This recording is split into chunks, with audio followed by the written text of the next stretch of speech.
A psychotic neighborhood president buries a disabled 12-year-old girl alive for violating housing rules. What she doesn't know is that the girl's father is an FBI agent specializing in kidnapping cases. When he discovers the empty wheelchair and threatening note, her perfect world of control begins to crumble into a nightmare of justice and revenge. Before you watch full story, comment below from which country are you watching. Don't forget to subscribe for more amazing stories. The screaming started at 3:47 a.m. I bolted upright in bed, my FBI training kicking in before my brain fully processed what was happening. Sarah, my daughter. The sound coming from her room wasn't just a nightmare. It was pure primal terror.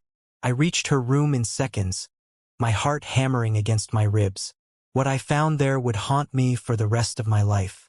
Sarah was gone. Her wheelchair sat empty by the window and the screen had been torn open from the outside. Muddy footprints tracked across her floor. On her pillow lay a single note written in crude handwriting. Violators will be dealt with. HOA regulations must be followed. Consider this your final warning. My blood turned to ice. Karen Mitchell, our HOA president, the woman who had made our lives hell for the past 6 months. We had moved to Meadowbrook Estates thinking it would be perfect for Sarah.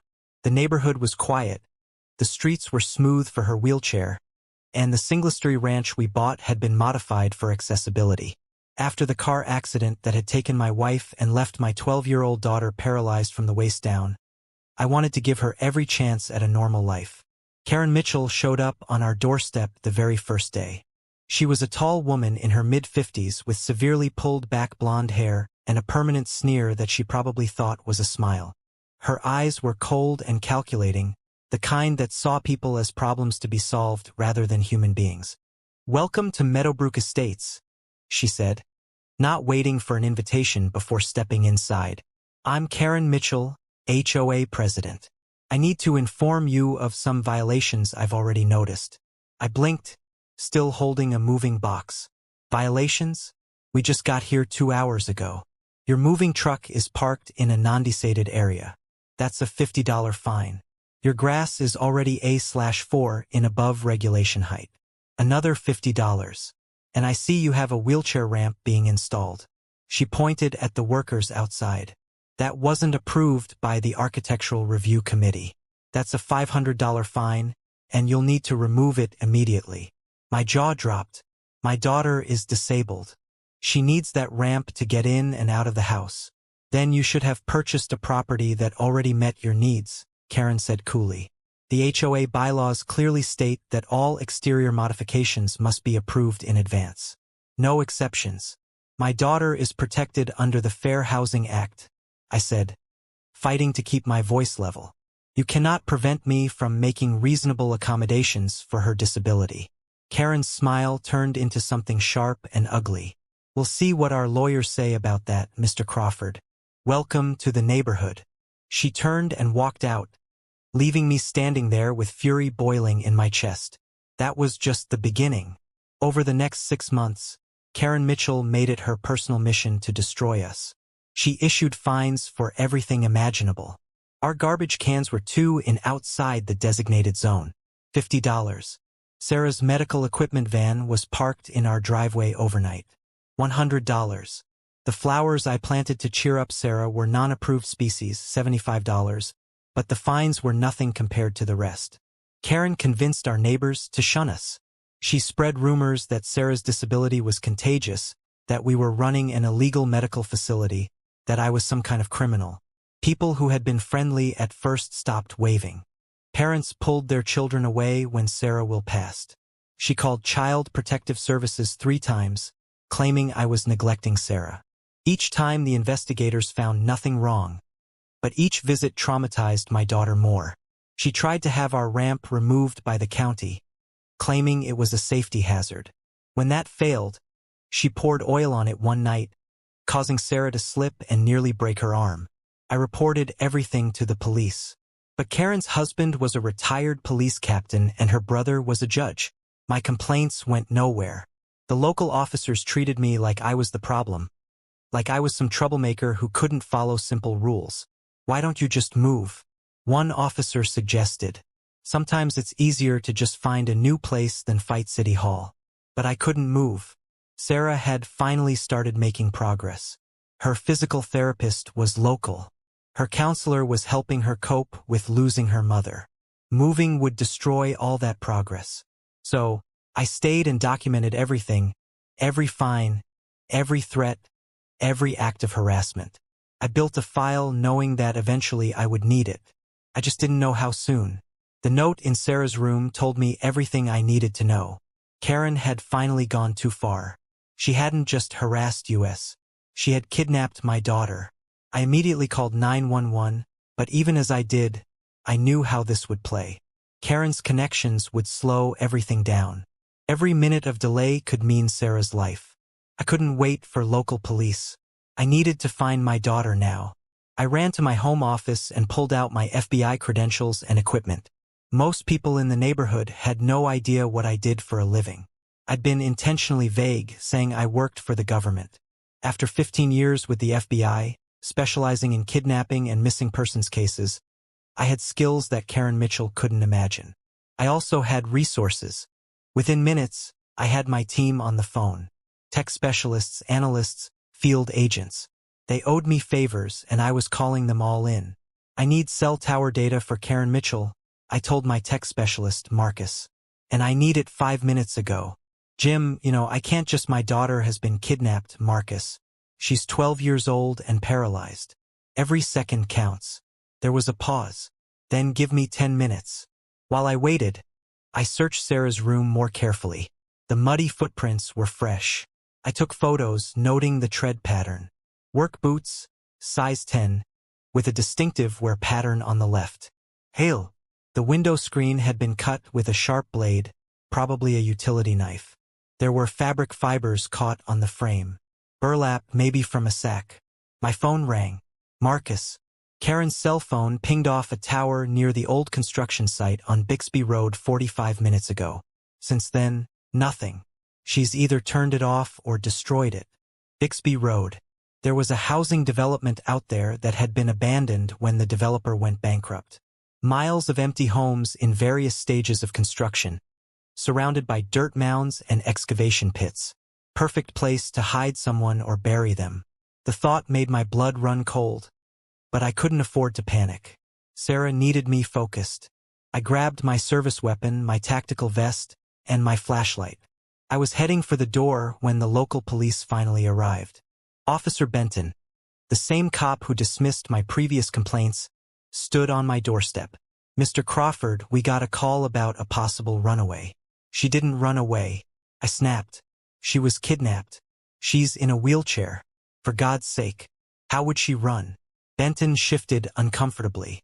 Well, the HOA president, Mrs. Mitchell, she called us too, said, "You've been making threats against her and she's worried you might be having some kind of breakdown." I didn't have time for this. I pulled out my FBI credentials and shoved them in his face. Special Agent James Crawford, FBI. My daughter has been abducted by Karen Mitchell. I have evidence placing Mitchell at the Bixby Road construction site. I'm going there now. You can either help me or stay out of my way. But if anything happens to my daughter because you slowed me down, I will make sure everyone knows you protected her kidnapper. Benton's face went pale. FBI? You're FBI? Yes. And you've been ignoring my complaints about harassment and assault for 6 months. We'll discuss that later. Right now, I need units at the Bixby Road site immediately. To his credit, Benton got on his radio fast. But I didn't wait. I was already running to my car. The construction site was a maze of half-built houses and torn-up earth. My headlights cut through the darkness as I drove slowly down the main road, searching for any sign of Karen's car. Nothing. I parked and got out, using my tactical flashlight to search the area. The beam swept over piles of lumber, concrete forms, abandoned equipment, and then I saw it. Fresh tire tracks leading off the main road toward the excavation area. I followed them on foot, my weapon drawn. The tracks led to a clearing surrounded by large mounds of dirt. In the center was a freshly disturbed patch of earth about 6 feet long and 3 feet wide. My heart stopped. No, please. God, no. I ran to the mound and dropped to my knees, digging frantically with my hands. The dirt was loose, recently piled. About 2 foot down, my fingers hit something hard. Plastic. The tarp. I dug faster, yanking the tarp aside. Underneath was a large plastic storage container, the kind used for moving. It had air holes drilled in the top, and from inside came a weak, muffled sound. "Sarah," I screamed, ripping at the container's lid. It was locked with a padlock. I didn't hesitate. I stood up, aimed weapon at the lock, and fired. The lock shattered. I yanked the lid open. Sarah lay inside, her small body curled into a ball. Her face was strewn with tears and dirt. Her eyes were wide with terror. Duct tape covered her mouth, and her hands were zip-tied behind her back. "It's okay, baby," I said, my voice breaking as I lifted her out. "Daddy's got you. You're safe now." I pulled the tape from her mouth as gently as I could and cut the zip ties.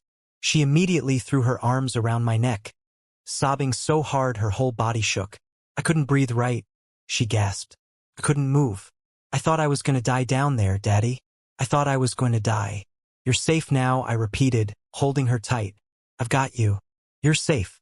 Behind me, I heard a car door slam. I turned, keeping Sarah behind me, my weapon coming up.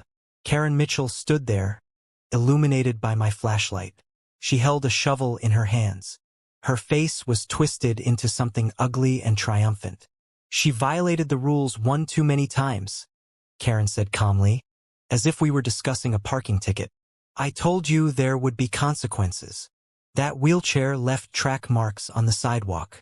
She had toys in the front yard.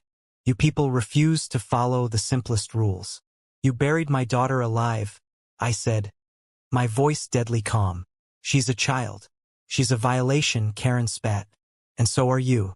This neighborhood was perfect before you came. Everyone followed the rules. Everyone knew their place. But you had to bring your problems here. Your disabled daughter. Your attitude. You refused to just fall in line. She's 12 years old. I don't care if she's 2. Karen shrieked, her composure finally cracking. "The rules apply to everyone. That's what makes a community work. Order. Structure. People like you. You think you're special, that the rules don't apply to you because you have some sob story." "Freeze. Police." Officer Benton and 3 other officers came running in, their weapons drawn. They'd heard everything. Karen's confession had been witnessed by 4 police officers. Karen's face went pale as she finally realized what she'd done. "I didn't mean it was just to teach them a lesson." "Drop the shovel and get on the ground," Benton ordered. Now, Karen dropped the shovel, but she didn't get down.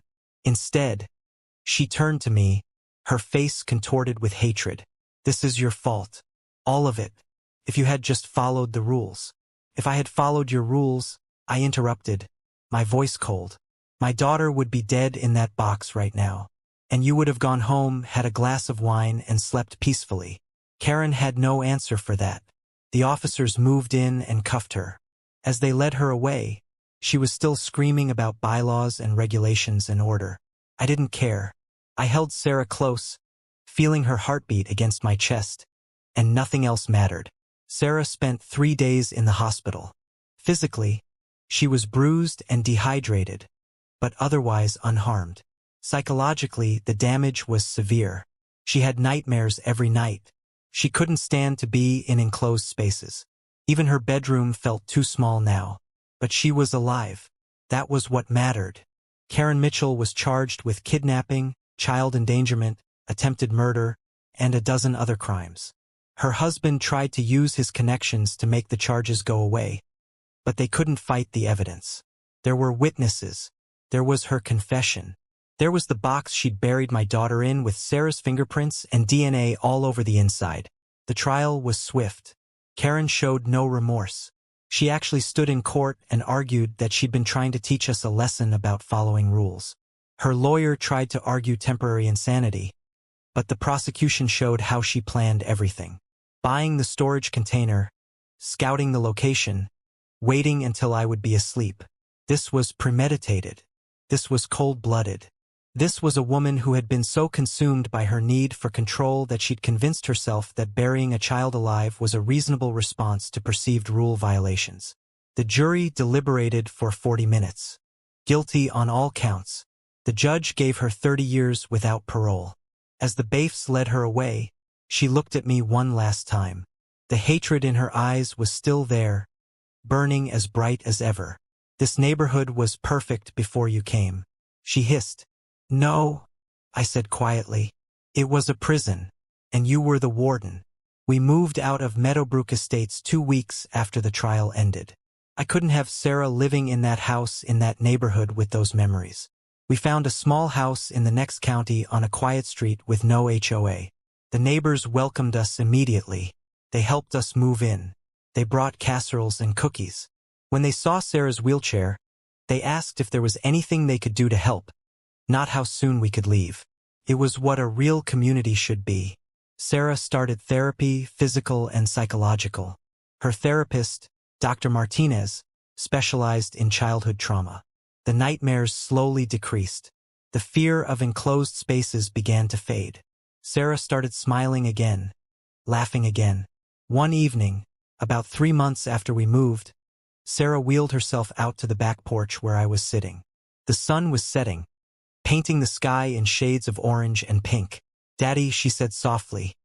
"Yeah, baby, I had a dream last night, but it wasn't a nightmare. I dreamed about Mom." My throat tightened. We didn't talk about my wife much. It was too painful for both of us. "What did she say?" I asked. "She said she was proud of me for being strong, for fighting." Sarah looked up at me, tears glistening in her eyes. "And she said she was proud of you for saving me." I pulled Sarah close, burying my face in her hair so she wouldn't see my tears. "I'll always save you, baby. Always. No matter what." "I know, Daddy." We sat there together as the sun went down. Two people who had been through hell and somehow made it back. We were scarred. We were changed. But we were together and we were healing. But the story didn't end with Karen's conviction. Once people learned what had happened, everything Karen had built came crashing down. The HOA at Meadowbrook Estates was dissolved after 17 families filed a class action lawsuit. They'd all been victims of Karen's harassment in one way or another. The total damages awarded exceeded $2 million. Karen's husband divorced her while she was awaiting trial. He claimed he'd had no idea what she was doing, though I suspected he'd known more than he admitted. Still, he lost his pension and his reputation. The police department he'd worked for launched an internal investigation into whether he'd used his influence to shield his wife. Karen's brother, the judge, was investigated by the Judicial Ethics Board. They found he'd dismissed multiple complaints against Karen over the years without proper cause. He was censured and eventually resigned. The local police department underwent a complete overhaul after a federal investigation revealed a pattern of ignored complaints, especially those involving Karen. Officer Benton, to his credit, cooperated fully. He admitted he'd been wrong to dismiss my concerns and had let personal relationships cloud his judgment. He wasn't fired, but he was demoted and required to undergo additional training. Every single fine Karen had ever issued was reviewed. The vast majority were found to be either excessive or completely without merit. Hundreds of families got refunds. The neighborhood that Karen had controlled with an iron fist for years was finally free. And from what I heard, it actually became the community it should have been. Neighbors helping neighbors, people looking out for each other, not because rules forced them to, but because they wanted to.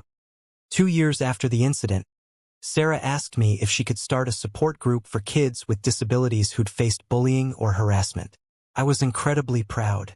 My daughter, who'd been buried alive at 12 years old, who'd faced months of trauma and recovery, wanted to help others. We started the group in our living room. 3 kids came the first week. Within 6 months, we had 25.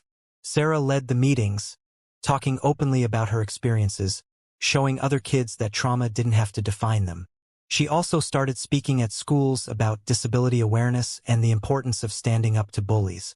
The first time she gave a presentation, I sat in the back of the auditorium and watched my daughter, now 14, confident, strong, tell a room full of high schoolers about the night she was kidnapped. I was terrified, she told them. I thought I was going to die in that box. But I also made myself a promise. If I survived, I would never let anyone make me feel small again. I would never let anyone tell me I didn't belong. I would never let anyone's cruelty break me. The room was dead silent. You could have heard a pin drop. Bullies want power, Sarah continued. They want control.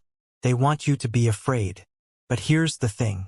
They're actually the scared ones.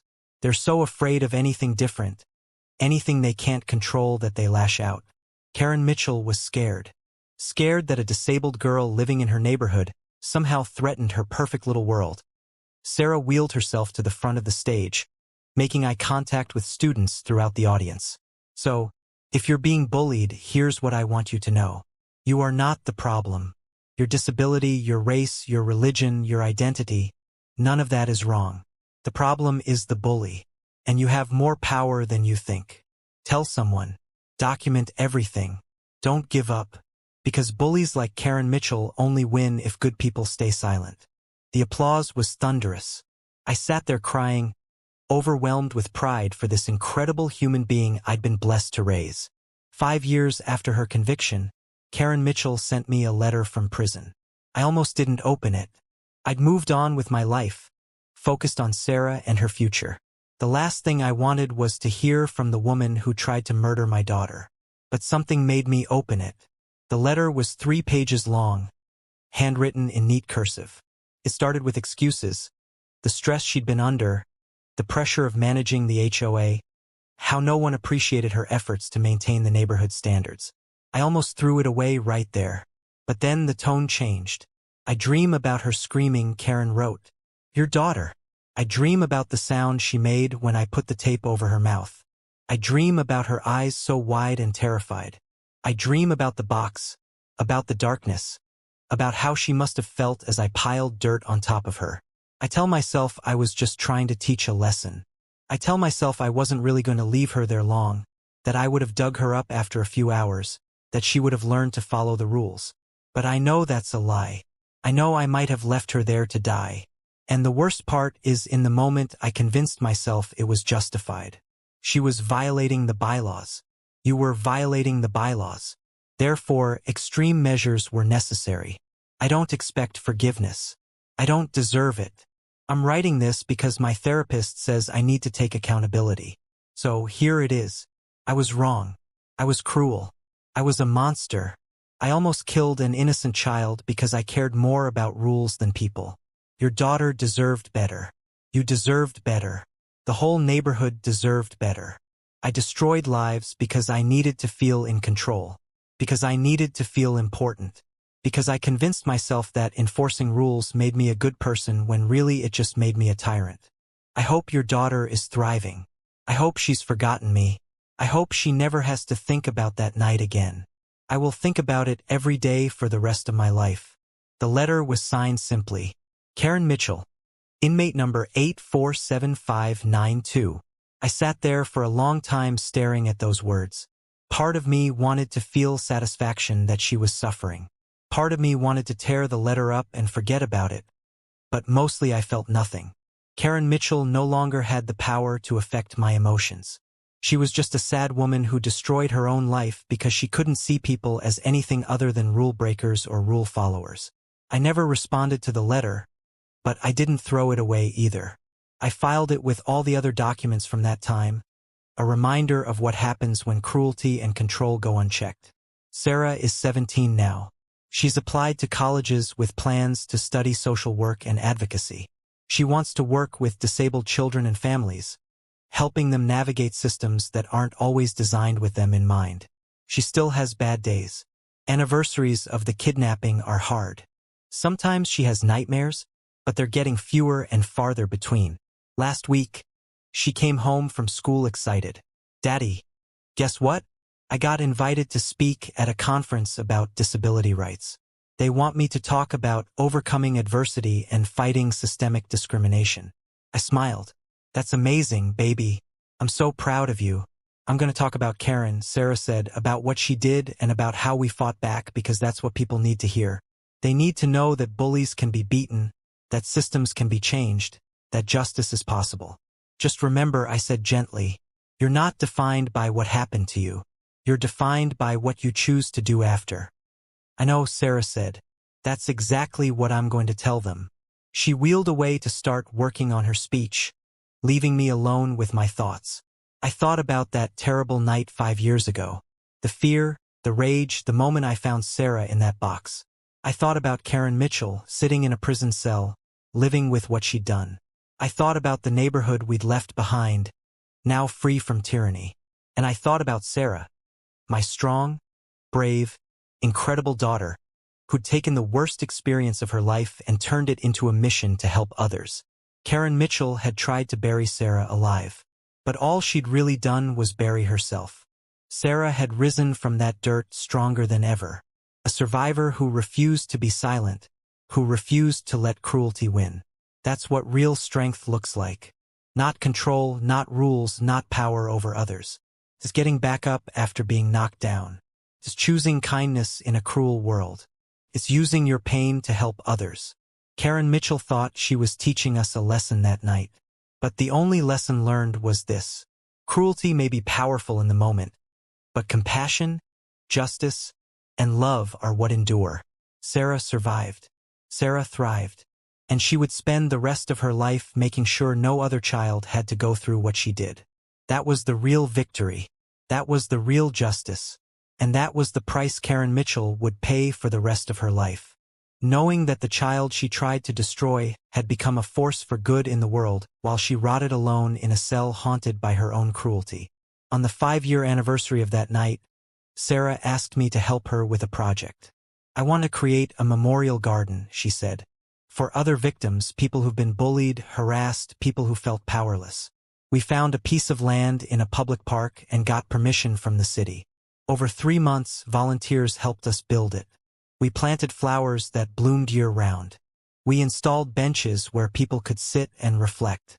In the center, we placed a stone marker with an inscription. Sarah wrote, "For everyone who has been told they don't belong. You belong. You matter. You are enough." The day we opened the garden, over 300 people came.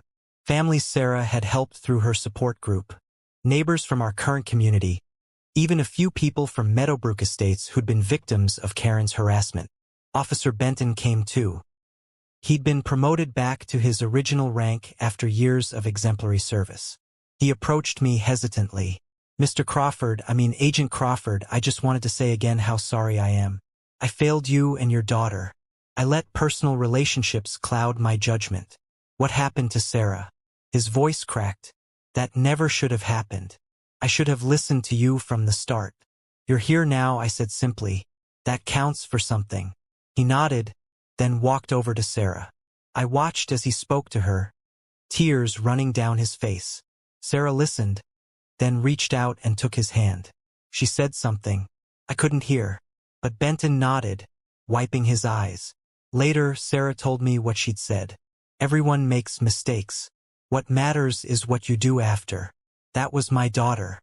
Even after everything, she chose forgiveness over bitterness, compassion over revenge. As the sun set on that anniversary evening, I stood in a garden surrounded by people who turned their pain into purpose. And I thought about how far we'd come. Karen Mitchell had wanted to bury Sarah alive to maintain order in her perfect little neighborhood. Instead, Sarah had built a garden where anyone could come and feel safe, accepted, and valued. In the end, love and compassion won. They always do if you fight hard enough. I looked at my daughter, now surrounded by the children from her support group, laughing and talking and planning their next project. She'd survived the darkness. She'd found her light and she was sharing it with the world. That was the greatest victory of all. 3 months after the garden opening, I received an unexpected phone call from the prison warden. Agent Crawford, I'm calling about inmate Karen Mitchell. She's been asking to see your daughter. She says she has something important to tell her. My first instinct was to refuse immediately. Sarah didn't need to see that woman, but I told him I'd discuss it with Sarah and let him know. That evening at dinner, I brought it up carefully. Baby, Karen Mitchell wants to see you. You don't have to go. You don't owe her anything. Sarah was quiet for a long moment, pushing food around her plate. Finally, she looked up at me. I want to go. I need to see her one last time. Are you sure? After everything she did to you, that's exactly why, Daddy. I need her to see who I became. I need her to see that she didn't break me. 2 weeks later, we sat across from Karen Mitchell in the prison visiting room. She'd aged dramatically in 5 years. Her hair was completely gray, her face lined with deep wrinkles. But it was her eyes that shocked me most. They were empty, hollow. "Sarah," Karen said, her voice barely a whisper. "You're so grown up now." "I'm 17, Sarah said calmly. "I'm applying to colleges. I run a support group for disabled kids. I speak at conferences. I built a memorial garden for bullying victims." Karen's hands trembled. "I read about your garden in the newspaper. It's beautiful." "It is," Sarah agreed. "It's a place where people can feel safe. Something your neighborhood never was." Karen flinched. "I destroyed so many lives. Not just yours. My husband left me. My brother lost his career. But worst of all, I almost killed you. An innocent child. And for what? Because your wheelchair left marks on a sidewalk." "You almost killed me because you valued control over humanity," Sarah said. "Because you forgot that rules are supposed to serve people, not the other way around." Karen nodded, tears streaming down her face. "I called you here to say I'm sorry. I know it doesn't change anything. I know it doesn't undo what I did. But I needed you to hear it. I am deeply, profoundly sorry for what I put you through." Sarah looked at her for a long moment. Then she said something that surprised even me. "I forgive you." Karen's eyes widened. "What? I forgive you?" Sarah repeated. "Not for you. For me. Because carrying hatred is exhausting and I have better things to do with my energy. I'm going to change the world. Karen, I'm going to help kids like me feel safe and valued. And your cruelty is what gave me that mission. So, in a twisted way, you made me who I am today." Sarah wheeled herself closer to the glass partition. "But forgiveness doesn't mean forgetting. It doesn't mean what you did was okay. It means I'm choosing not to let you have any more power over my life. You're just a sad woman who made terrible choices. And I'm moving forward without you." We left the prison that day and Sarah never looked back. She'd faced her demon and emerged victorious. Karen Mitchell died in prison 2 years later from a heart attack. I didn't tell Sarah immediately. When I finally did, she simply nodded and said, "I hope she found peace. That's who my daughter is. Someone who survived hell and chose compassion anyway." Today, Sarah is in her 2nd year of college studying social work.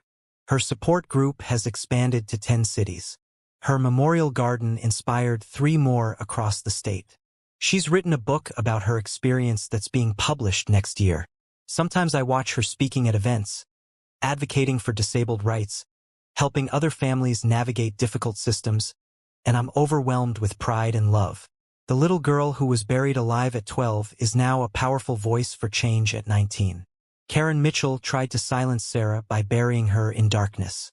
Instead, Sarah became a light that shines for thousands. And that's the real ending to this story. Not revenge, not hatred, but a young woman who took her trauma and transformed it into purpose, who chose healing over bitterness, who proved that kindness and strength can coexist. Karen Mitchell's legacy is a prison cell and regret. Sarah's legacy is hope, change, and endless possibility. In the end, love won. It always does.